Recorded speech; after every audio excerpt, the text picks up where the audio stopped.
episode here on 1950's Farm. Yes, it's official. We have got a new tractor. So, this is a tractor from the... Well... So there is a website that I go on to get my research and to do my research to make sure that, you know, that I'm not, you know, sort of majorly out on any of the equipment that I'm using, and this tractor is from the 50s, but it's from a little bit later. But as I said before, the two tractors that I want to use, that one the dairy farm had and the other one that Harry had, although the Harry one is available for the game, so the Alias Chalmers WD-40, I think it's the WD-40, is available, but it's got a lot of errors, and it will work for a bit and then it just freezes my game, so obviously that's, you know, that's no good.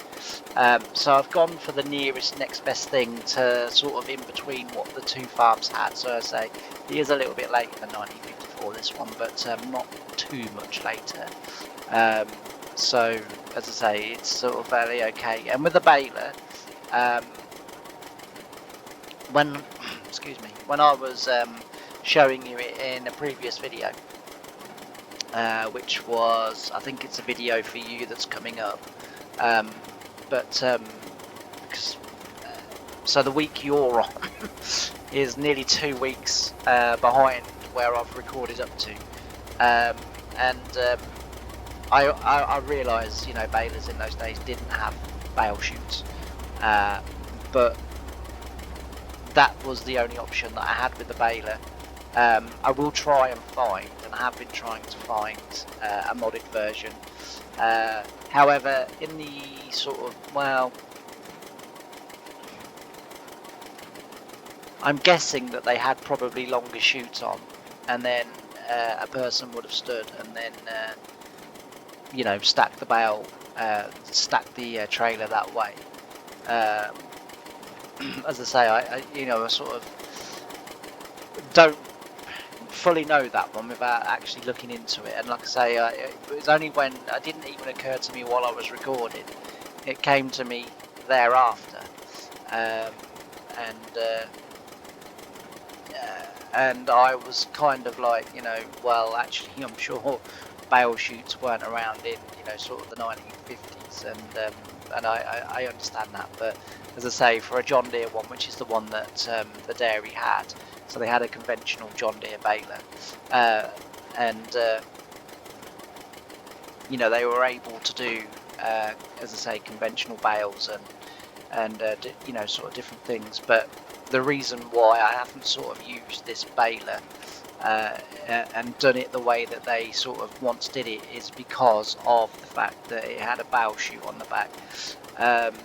So it was obviously, it was one of those things that I was aware of at one point, and then sort of kind of either completely forgot myself or sort of somehow in my own head I justified it and what have you. But yeah, that's the only thing about this combination. It doesn't like the turn, but once you get past that, it's fine. But yeah, so as I say, for now we'll use this combination because that's all we've got.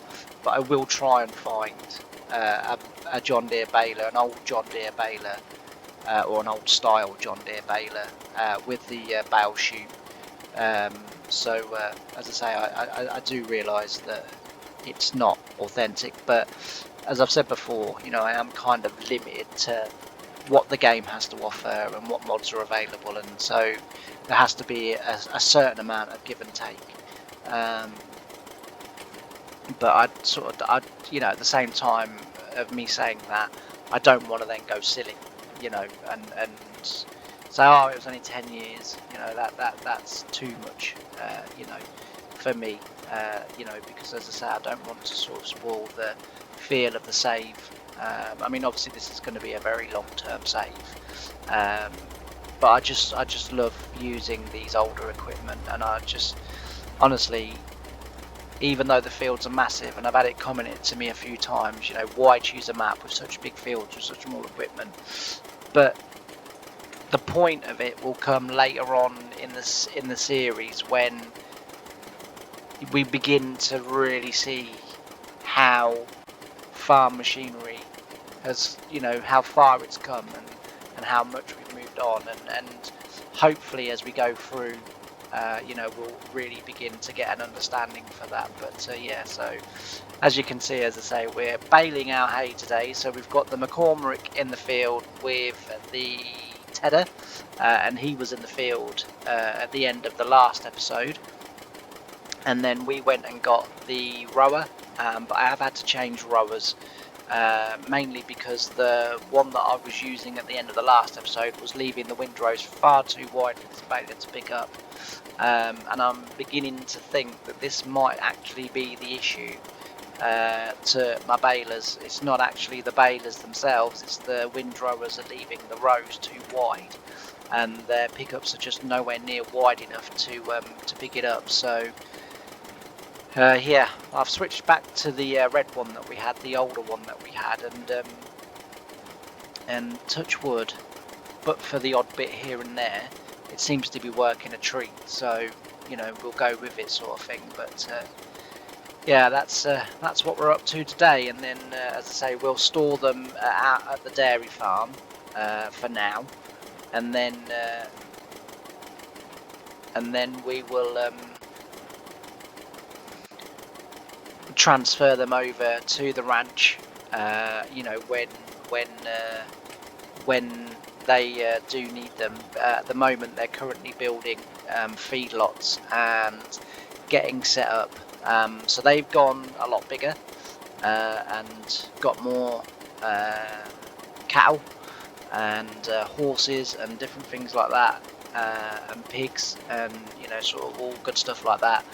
And I've decided to change, sort of suppliers, if you like. So they decided to put the contracts up for renewal. The farm that was doing it, apparently the quality was beginning to slip, and both parties felt that a change was probably the best thing all round.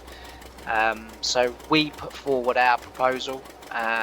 We also put forward and gave a quick tour of the amount of grass that we've got, the amount of straw crops that we grow, and said that we would comfortably be able to meet the quantities that they would need, and also that we produce the quality that they're looking for, because obviously we have our own animals, and our own animals are only fed and bedded with quality hay and straw. So they were very satisfied, and also as well they were very interested in this new technique that we're doing, which is silaging,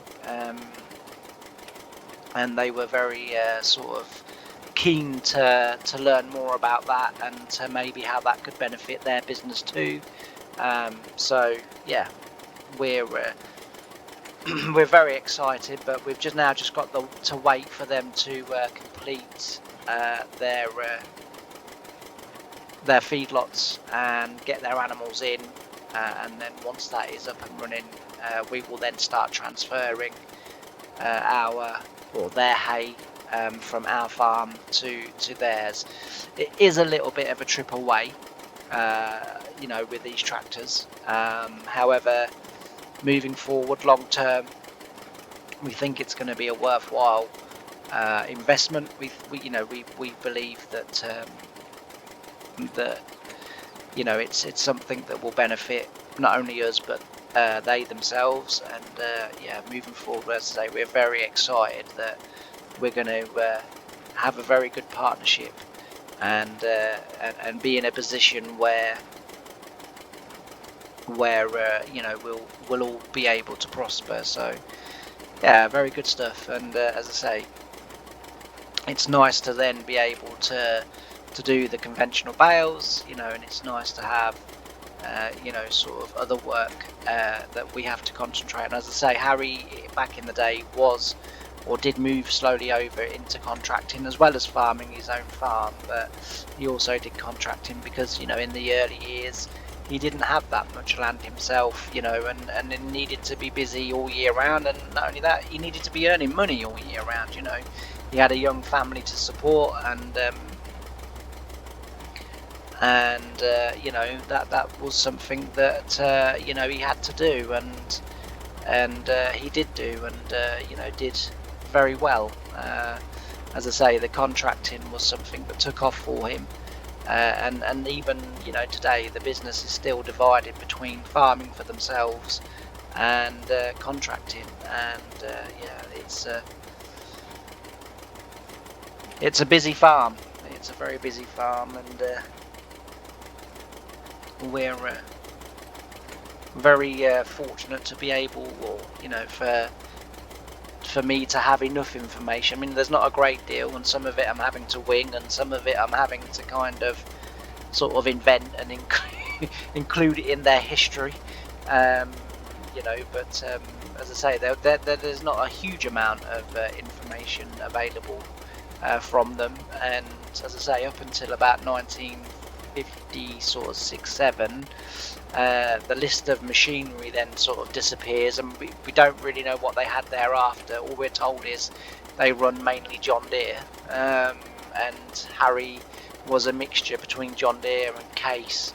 And then later in years, a few Atco machines came onto the farm, and now it's kind of still really a mix between John Deere and Case. So yeah, the list of machinery does disappear, and so we'll have to be sort of making best guesses, and as I say, just compromising a little bit, because at the end of the day, you know, this is a game, and you know, I'm restricted to that. But yeah, no, very excited, and as I say, can't wait. It just gives us another dimension, another dynamic, you know, and as well as the equipment does start to change a little bit, I will do more about Harry's contracting and about the things he did. But for now, just, you know, sort of concentrating on getting the dairy built up, getting Harry's farm built up a little bit. And you know, when we move into the 60s, equipment does begin to start changing, and you know, we'll be able to farm more land, and really grow the businesses. The hope is that the fields where we are now, so left, and we've brought the one to the right, but from the left field to my left now, all the way across up to the junction of the road on the way to the store, both sides of the road will be owned by the dairy, and as for Harry, he'll own all of the fields in front of his farm, and then around his farm, you know, to the side where the dairy doesn't stretch up to. And as I say, that for, you know, the many foreseeable future will you know, will suffice with those two farms. But it takes time, as I've said before. You know, it looks like we've got a lot of money, you know, and we have for the era, but because we're obviously doing it within the parameters of the game, we actually don't have that much money at all, because a lot of the machinery obviously is modern day, near modern day prices. You know, a lot of this machinery, you know, you're looking at sort of 20, 30, 40,000 pounds, and I think I'm right in saying, when I sort of kind of tried to look up prices a little bit, and I've spoken to Ray, and he said I'm fairly sure, he said that you know, farms wouldn't have been spending 20, 30, 40,000 in the 50s on farm machinery. And let's say that both of us have tried to look it up, and we've asked one or two people, and you know, and they've sort of said no, you know, I don't never recall that for prices. You know, a tractor, you would be looking at, you know, anywhere from sort of 3 to, you know, sort of 3 to 5, 6,000 pounds, and a combine would be anywhere from sort of 10 to 15,000 pounds if you were to buy it brand new. You know, and but as I say, if anyone knows different out there, please correct me, because as I say, I love history, and I hate getting history wrong, and I hate getting facts wrong. You know, because it just fills your brain with, you know, misknowledge, and I don't like that. I like to, you know, to know and to understand. So if I'm wrong on that, please do let me know, and you know, and we can, you know, sort of go from there. But yeah, anyway, I'm going to switch over to a little bit of time lapse because the one thing that this week has done is we did a chatty video on Tuesday, as you'll know. Yesterday's video was 30 minutes of chatting, and then it was like, oh Christ, this wasn't meant to be a chatty video. We best get some time lapse in and what have you. On reflection, I probably should have just kept that to a chatty video, but I didn't want to do two in a row because, you know, some people may like it, some people may not like it, and and I sort of tried to please everyone if I can, you know, and it's not always possible, and you know, it's not the end of the world, you know, because you can't always please everyone, but I do try to cater for most people if I can, and you know, and as I say, I decided to just throw a little bit of time lapse in there as well. But yeah, today we'll say we'll do some time lapse because this is going to take you know, quite a while to do. This tractor is not the quickest. Yeah, it's not the quickest. As you can see, it's slow and steady wins the race with this one, but it's not too much of a problem. What I'll do as well is, so I'm unloading the bales a new way, and what I'll do is I will edit out the first unload because we're very close to needing to unload. I'll edit out the first unload, and then maybe even the second unload if I get that far, but I will then talk through the unload at the end and give a demonstration and what have you. And again, you know, we're relying on mods for this, and the mods are good enough to use and they don't sort of cause no issues, but they don't work perfectly. But it's something that I wasn't aware of, you know, that was done. I'd heard of, if I can speak, I'd heard of these things, but I'd never really sort of, you know, sort of seen it or, you know, got to grips with it or anything. But for the purpose of you know, we're in the 1950s, it was a practice that was done a lot in the 1950s, and it very much surprised me to learn that it was done a lot in the UK as well in the 1950s. Now, I was surprised by that, but when I sort of start thinking about it, and I think, yeah, the amount of farms that I've been to, I mean, the first farm that I worked on had a brick bale barn, and it wasn't pointed, I didn't realise until Ray, who obviously worked on the farm with me and had worked there, you know, all of his working life, said that big brick building that those two kiddies come running out of when, you know, when you was harvesting. I said, yeah. He said that was the bale barn. He said because it had a trapdoor at the top, didn't it? And I said, yeah, that's right. He said, and then the floor. I said, yeah, it had a floor.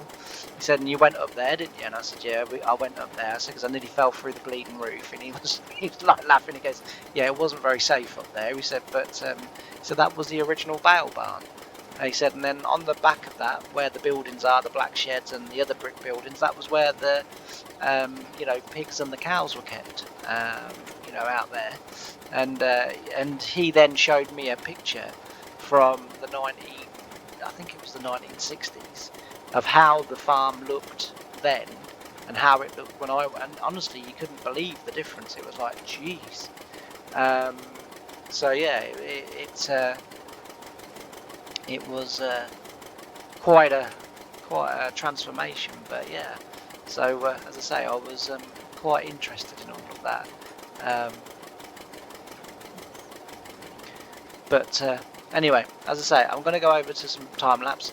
I'm going to get, I'll do, as I say, the first couple of unloads with the trailer, sort of edit it out, and then I'll then talk about it at the end, because, and the reason why I'll edit it out is it does take a very long time to do,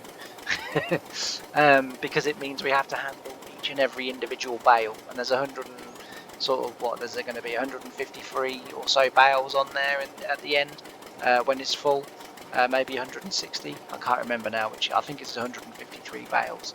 It does take a very long time, so I'll do the first two off camera, sort of edit it out, and then I'll do the last one, and I won't do all of it again because, as I say, it does take me quite a long time to do. It takes me just over an hour. I think the quickest I've done it so far is about an hour and 10 minutes, so yeah, it does take a while. So I'll edit a few out so we don't lose too much in the way of field work and stuff like that. And as I say, and then at the end I'll give a demonstration and sort of show you me unloading the bale. So that's what we'll do. So I'll see you in a little while. Bye for now.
And I'm back.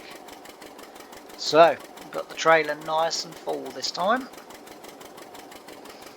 It's before it wasn't really worth me going down the field and sort of getting so far and then having to come all the way back, because I don't know if you've noticed, but that tractor's not the quickest. Anyway, as you can see, I've made a few alterations around here. So the cornfield came up to about roughly there somewhere, but it stopped me from getting round this cow barn.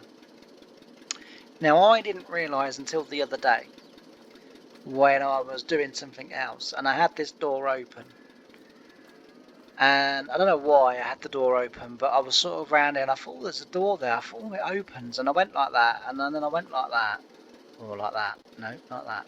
No, not going to open now. There we go. And suddenly realised, oh, actually the cow's come in to be milked. I thought, well, I didn't realise that. That's quite cool. Then I saw this door and I thought, oh. And then I came up here and I thought, oh look, there's a hatch, a door. And suddenly realised I could store my bales up here.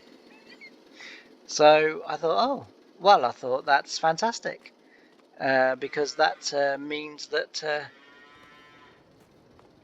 you know, we can do that, and that looks out onto the farm, obviously, or part of it anyway.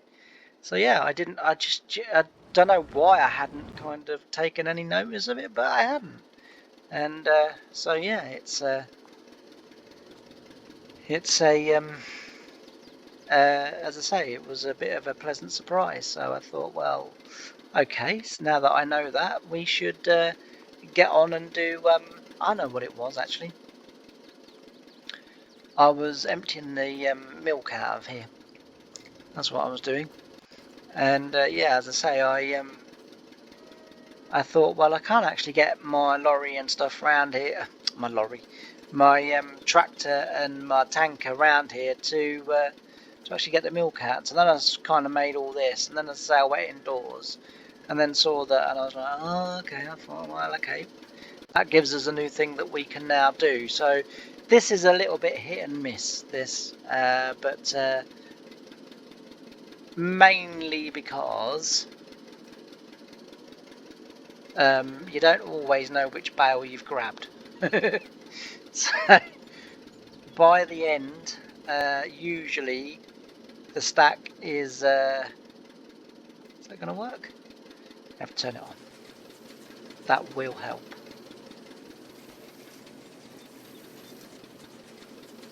Is it going to work? It has been working.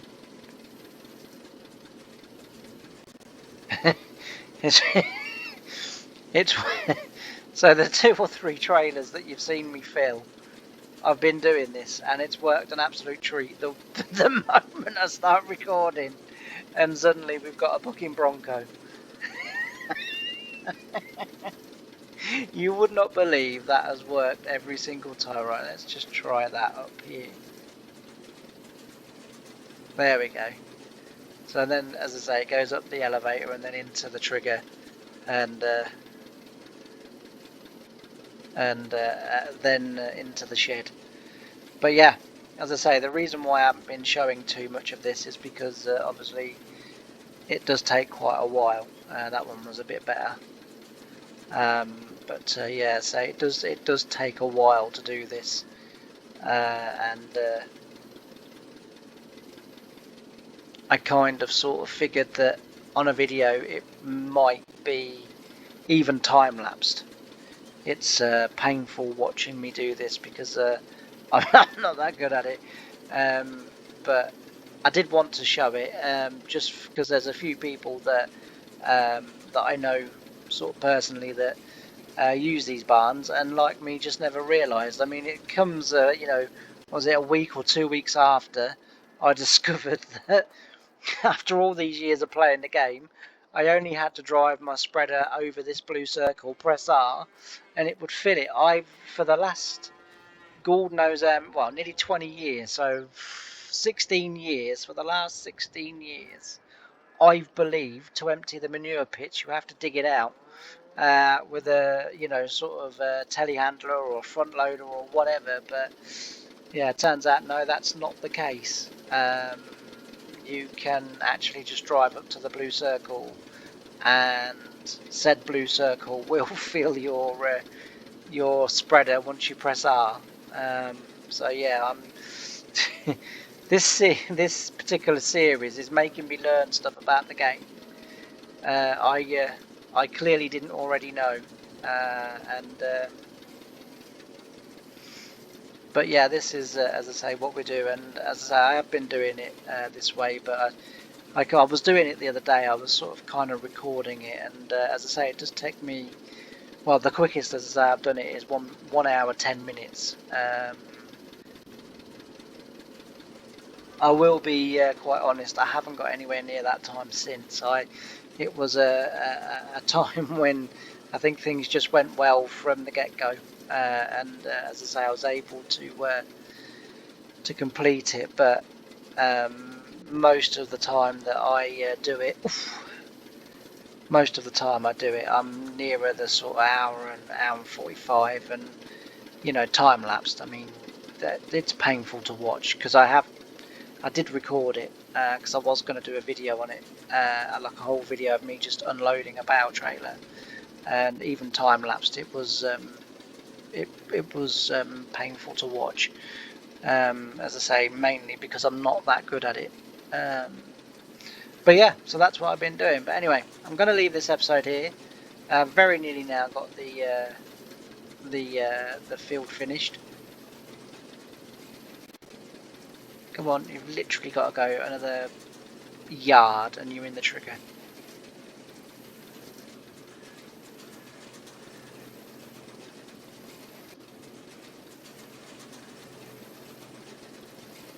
Is it going to allow me to get the bale?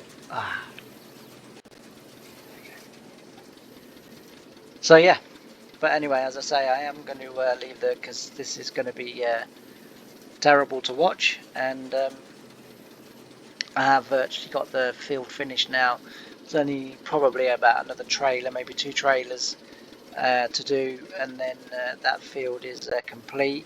Let me know in the comments if you want to see the other field being done,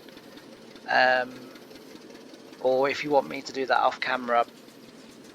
I mean, in my own head, I'm thinking we'll do it off camera, but let me know, as I say, and then hopefully within the next week, maybe 2 weeks of episodes, we should be able to